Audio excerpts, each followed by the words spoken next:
Good morning, students. Before class, what we'll discuss about संधि के संधि के बारे में जाना हमने कि संधि क्या है, संधि के कितने प्रकार है, ये सभी हमने जाना है. Now today's class we will discuss about समास. किसके बारे में जानेंगे आज? समास. समास के बारे में जानेंगे.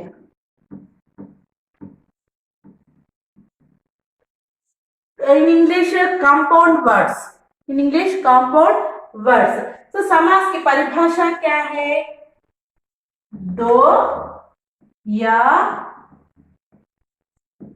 दो से अधिक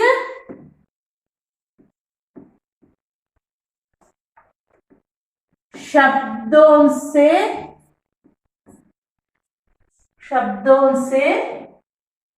मिलकर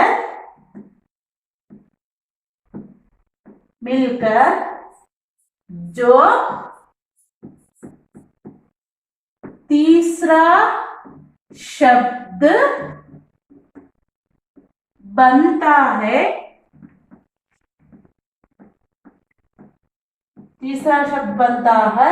तो उसे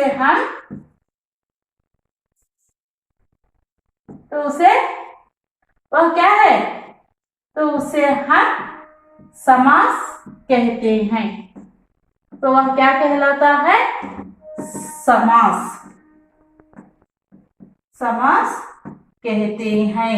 तो परिभाषा क्या है? दो या दो से अधिक शब्दों से मिलकर जो तीसरा शब्द बनता है, तो उसे हम समास कहते हैं. उदाहरण के लिए राजमहल.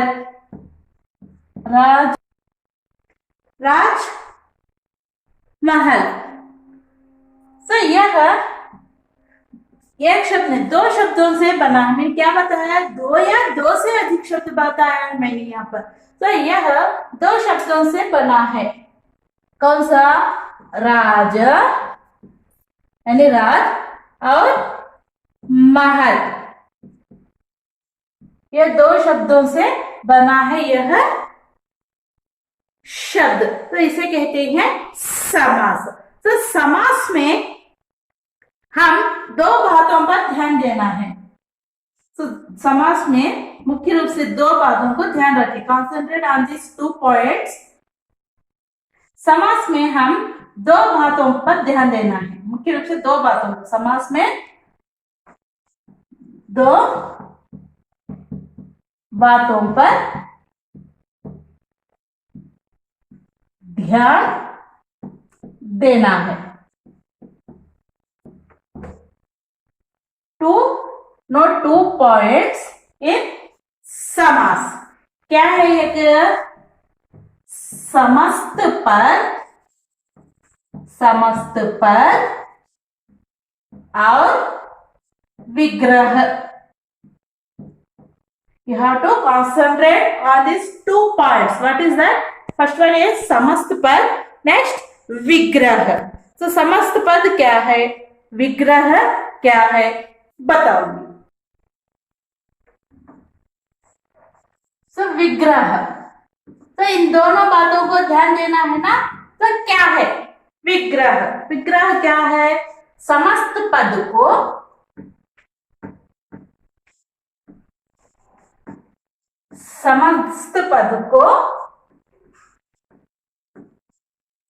अलग अलग यानी खंड करके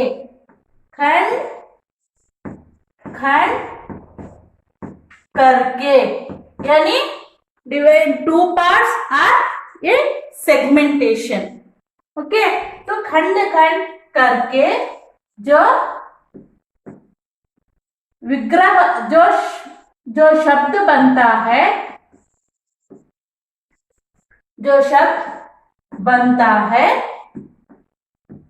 वह क्या कहलाता है? विग्रह. क्या है? समस्त पद को खंड खंड करके यानी अलग अलग करके we can divide in two parts segmentation. तो उसे अलग अलग बनता है, जो शब्द बनता है उसे क्या कहते हैं? विग्रह. उदाहरण के लिए फॉर एग्जाम्पल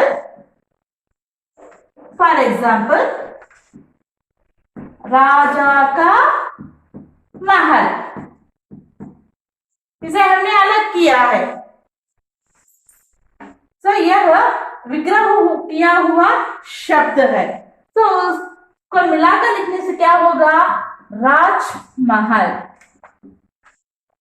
तो यह हुआ समस्त पद. विग्रह क्या है? इसे अलग करने से, अलग डिवाइड करने से क्या हुआ? राजा का महल. तो यहाँ पर दो शब्द, नए शब्द आ गए हैं, तो इन दोनों को मिलाने से एक तीसरा शब्द आया है, वह राजमहल. तो यह है विग्रह. और दूसरा समस्त पद.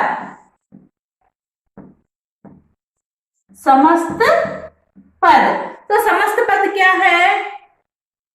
जो खंड खंड करे हुए शब्द जो हम मिलाकर लिखते हैं वह क्या होता है? समस्त पद होता है. यानी यहाँ पर हम क्या लिख सकते हैं? विग्रह किए हुए, विग्रह किए हुए शब्द को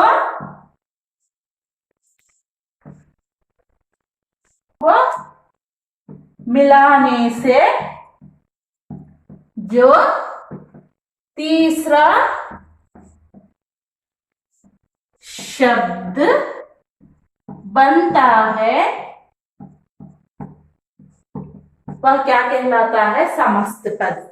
विग्रह किए हुए शब्दों को मिलाने से जो तीसरा शब्द बनता है, यानी विग्रह किया हुआ शब्द, यहाँ पर राजा का महल, तो उस मिलाने से क्या हुआ? यह राजमहल. राजमहल. तो यह कहलाता है समस्त पद. समस्त पद.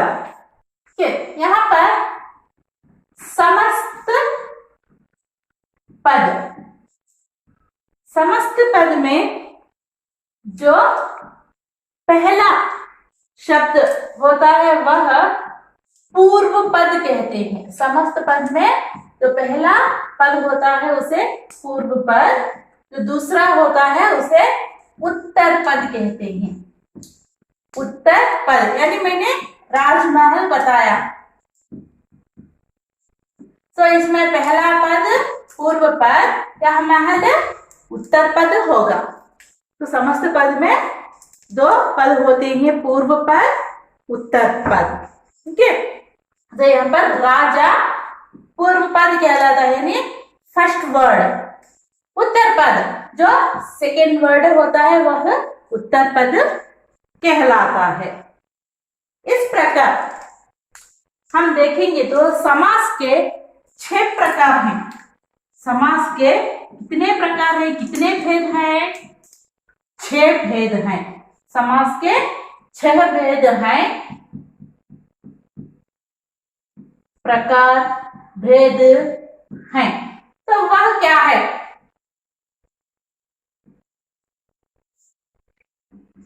समास के 6 प्रकार हैं. पहला है अव्ययी, अव्ययी भाव समास.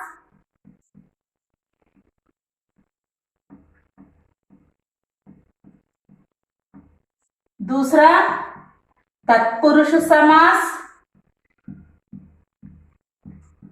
तत्पुरुष समास. तीसरा कर्मधारय समास.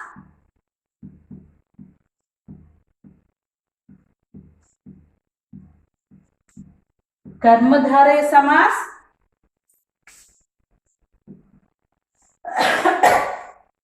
चौथा फोर्थ वन द्विगु समास.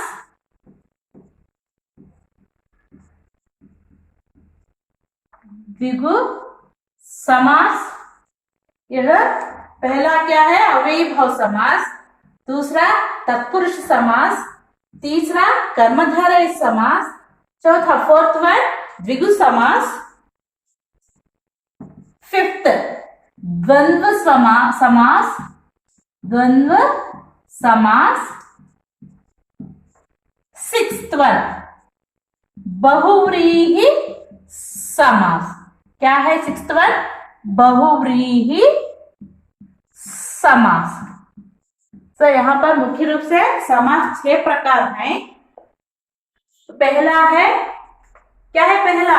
अव्ययी भाव समास, दूसरा तत्पुरुष समास, तीसरा कर्मधारय समास, चौथा द्विगु समास, पांचवा द्वंद्व समास, सिक्स्थ वन बहुव्रीहि समास। ये हुए समास के प्रकार। और अब हम जानेंगे अव्ययी भाव के समास के बारे में, अव्ययी भाव समास के बारे में। मैंने बताया था ना समास कितने प्रकार है? 6 प्रकार हैं। पहला है अव्ययी भाव समास, दूसरा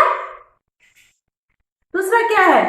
तत्पुरुष समास, तीसरा द्विगु समास, चौथा कर्मधारय समास, और पांचवा द्वंद्व, और छठवीं यानी सिक्स्थ वन बहुव्रीहि समास। और अब हम अव्ययी भाव समास के बारे में जानेंगे। पहला क्या है? अव्ययी भाव समास। क्या है पहला? अव्ययी भाव समास। तो इसकी परिभाषा क्या है? तो अव्ययी भाव समास की परिभाषा क्या है? इसमें अव्ययी भाव समास में पहला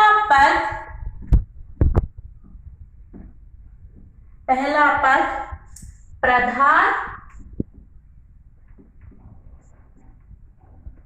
हो तो, इसमें पहला पद प्रधान हो तो वह क्या कहलाता है? अव्ययी भाव समास कहलाता है। अव्ययी भाव समास कहलाता है। और कहते हैं, उसे क्या कहते हैं हम? अव्ययी भाव समास कहते हैं। तो क्या है डेफिनेशन, परिभाषा? अव्ययी भाव समास में पहला पद प्रधान होता है। सर मैंने संस्कृत में पहले पद को क्या कहती है ये बताया था। पहले पद को क्या कहती है? पूर्व पद। तो पहला पद पूर्व पद प्रधान होता है, तो यह क्या होता है? अव्ययी भाव समास होता है। अव्ययी भाव समास को हम कैसे आइडेंटिफाई कर सकते हैं? अधिकतर इसमें क्या आते हैं? आ, बे, भर, यथा,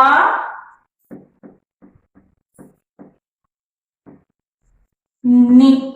इन शब्दों का प्रयोग अधिक होता है यहाँ पर। कहाँ? अव्ययी भाव समास में। अधिकतर अ, बे, भर, यथा, नि का प्रयोग होता है। अव्ययी भाव समास क्या है? में पहला पद प्रधान होता है तो उसे क्या कहते हैं? अव्ययी भाव समास कहते हैं। इसमें मुख्य रूप से अधिकतर रूप से किसका प्रयोग होता है? आ, बे, भर, यथा, नि, इसका प्रयोग होता है। तो इसके लिए कुछ उदाहरण देखेंगे। उदाहरण तो यहाँ पर समस्त पद और उसका विग्रह भी देखेंगे। विग्रह मैंने बताया था ना, विग्रह यानी खंड खंड करके लिखना। तो यहाँ पर समस्त पद मैंने यहाँ पर आ से शुरू होती आजीवन, आजीवन, यह हुआ समास पद। इसे खंड करने से, सेगमेंटेशन करने से यहाँ पर जीवन पर्यंत, सॉरी जीवन पर्यंत, जीवन पर्यंत। तो यहाँ पर यह पहला पद प्रधान होता है यानी आ, तो यह आ गया तो हम समझ सकते हैं कि यह कौन सा समास है, आजीवन अव्ययी भाव समास। बे, मैंने बताया बेकार, बेकार। तो इसे विग्रह कैसे लिख सकते हैं, बिना काम के, विदाउट वर्क, बिना काम के। तो यह हुआ विग्रह। तो बेकार, यहाँ पर बे, तो यह कहलाता है अव्ययी भाव समास। भर, भर पेट, भर पेट, इसका विग्रह करने से पेट भर के, पेट भर के। तो यहाँ पर भर, तो यह हुआ क्या, कौन सा समास, अव्ययी भाव समास। अब यथा, जैसे कि यथाशक्ति, यथा शक्ति, शक्ति के अनुसार, इसे विग्रह करने से क्या होता है, यह शक्ति के अनुसार। तो यहाँ पर यथा, यह कौन सा समास है, अव्ययी भाव समास। अब लास्ट नि, निडर, निडर। तो इसे विग्रह करने से बिना डर के, बिना डर के। तो यहाँ पर नि का प्रयोग, तो यहाँ पर यथा ने बताया था ना, आ बे भर यथा नि, अधिकतर से इन शब्द इन अक्षरों का प्रयोग होता है। कहाँ पे, पूर्व पद में, पहले पद में इनका प्रयोग होता है। तो हम इसे इजी से आइडेंटिफाई कर सकते हैं कि वह अव्ययी भाव समास है। ओके, जीवन पर्यंत, आजीवन, मैंने क्या बताया, आजीवन मीन्स जीवन पर्यंत, मीन्स लाइफ लॉन्ग। बेकर, बिना काम के, बिना काम के मीन्स विदाउट एनी वर्क, काम बिना मीनिंग, काम means work, without any work. भर पेट, फुला, स्टमक फुल, पेट भर के मीन्स स्टमक फुल। यथाशक्ति, शक्ति, we know about शक्ति meaning energy, according energy। निडर, बिना डर के मीन्स विदाउट फियर। सो यहाँ पर आ बे भर यथा नि, सो यह कहलाते हैं, यह क्या कहलाते हैं, अव्ययी भाव समास कहलाता है। दूसरा, दूसरा है तत्पुरुष समास। दूसरा क्या है, तत्पुरुष समास। तो इसकी परिभाषा, तो अव्ययी भाव समास में मैंने कौन सा पद प्रधान होता है कहा था, पूर्व पद यानी पहला पद प्रधान होता है। यहाँ पे तत्पुरुष समास में दूसरा पद, दूसरा पद प्रधान होता है। दूसरा पद यानी उत्तर पद, उत्तर पद, यहाँ पर उत्तर पद प्रधान होता है। तो तत्पुरुष समास का मतलब क्या है, परिभाषा क्या है, दूसरा पद प्रधान होता है तो उसे क्या कहते हैं, हम क्या कहते हैं, तत्पुरुष समास कहते हैं। तो what is the definition of तत्पुरुष समास? इसमें समास में दूसरा पद यानी उत्तर पद प्रधान होता है, तो वह कहलाता है तत्पुरुष समास। तो इसका identification, how to identify that is तत्पुरुष समास, उसके लिए उदाहरण कारक चिन्ह। कारक चिन्ह मीन्स कारक चिन्ह मीन्स प्रीपोजिशंस। ओके, जो हमको पता है 8 कारक चिन्ह है, कर्ता कारक, कर्म कारक। ओके, तो यहाँ पर कारक चिन्ह का, के लिए, को, में, पर आदि से हम तत्पुरुष समास का आइडेंटिफिकेशन कर सकते हैं। उदाहरण के लिए फॉर एग्जाम्पल, यह हुआ समस्त पद स्वर्गवास, यह हुआ समस्त पद। इसका विग्रह करने से स्वर्ग का वास, स्वर्ग का वास, तो यहाँ पर कारक चिन्ह का आया है। तो यह हम आइडेंटिफाई कर सकते हैं कि यह तत्पुरुष समास है। और एग्जाम्पल, देशगत, देशगत, देश से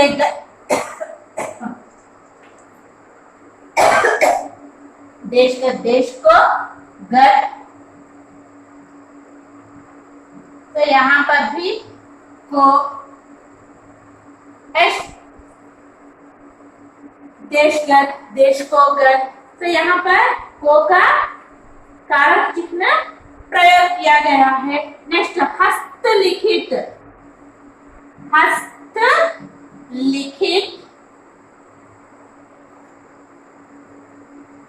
तो इसका विग्रह करने से हाथ से लिखित, हाथ से लिखित, तो यह हुआ तत्पुरुष समास। तो यहाँ पर से, हाथ से लिखित, सत्याग्रह, सत्याग्रह, इसका विग्रह कैसे कर सकते हैं? सत्य के लिए आग्रह, कैसे कर सकते हैं? सत्य के लिए, यह भी प्रीपोजिशन है। सत्य के लिए आग्रह, सत्याग्रह। घुड़सवार, घुड़सवार, घुड़सवार यानी घोड़े पर सवार, घोड़े पर सवार। तो पर प्रीपोजिशन है, तो इसकी सहायता से हम वह कौन सा समास का आइडेंटिफाई कर सकते हैं? तत्पुरुष समास का आइडेंटिफाई कर सकते हैं। तो यह तत्पुरुष समास के लिए उदाहरण है। तो इसका मीनिंग क्या है? डेफिनेशन तत्पुरुष समास के लिए दूसरा पद, इसमें दूसरा पद प्रधान होता है यानी उत्तर पद। तो यहाँ पर दूसरा पद वास, गत, लिखित, आग्रह, सवाल, ये है ना। तो यहाँ पर यह प्रधान होता है, दूसरा पद प्रधान होता है, तो वह क्या कहलाता है? तत्पुरुष समास। तो और नोट करना है, यहाँ पे कारक चिन्हों का मीन्स प्रीपोजिशन का प्रयोग होता है। तत्पुरुष समास में प्रीपोजिशन कारक चिन्हों का प्रयोग होता है। तो यह है आज की कक्षा में हमने इनके बारे में, कितने समासों के बारे में? 2 समासों के बारे में जान लिया है। और नेक्स्ट क्लास में हम रिमेनिंग 2, कितने हैं रिमेनिंग? 4 जो समास है उसके बारे में हम जानेंगे।